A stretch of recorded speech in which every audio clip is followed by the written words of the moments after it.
دفتر خارجہ نے بھارتی وزیر خارجہ کے غیر ذمہ دارانہ الزامات پر سخت رد عمل دیتے ہوئے کہا کہ بھارت خطے میں دہشت گردی کو فروغ دے کر اپنی ناکامیوں سے توجہ ہٹانا چاہتا ہے۔ کلبھوشن یادیو کیس بھارت کی ریاستی دہشت گردی کا واضح ثبوت ہے۔ سنتاس معاہدے کے تحت پاکستان اپنے جائز حقوق کے تحفظ کے لیے ہر قدم اٹھائے گا۔ ترجمان دفتر خارجہ نے کہا ہے کہ ہندوتوا نظریہ خطے میں تشدد اور انتہا پسندی کو فروغ دے رہا ہے۔ بھارت کا جموں کشمیر پر غیر قانونی قبضہ عالمی قوانین کی خلاف ورزی ہے۔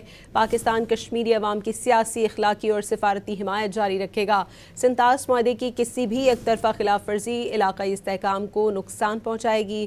سنتاس معاہدے کے تحت پاکستان اپنے جائز حقوق کے تحفظ کے لیے ہر قدم اٹھائے گا۔ ترجمان دفتر خارجہ نے کہا ہے کہ ہندوتوا نظریہ خطے میں تشدد اور انتہا پسندی کو فروغ دے رہا ہے۔ بھارت کا جموں کشمیر پر غیر قانونی قبضہ عالمی قوانین کی خلاف ورزی ہے۔ پاکستان کشمیری عوام کی سیاسی، اخلاقی اور سفارتی حمایت جاری رکھے گا۔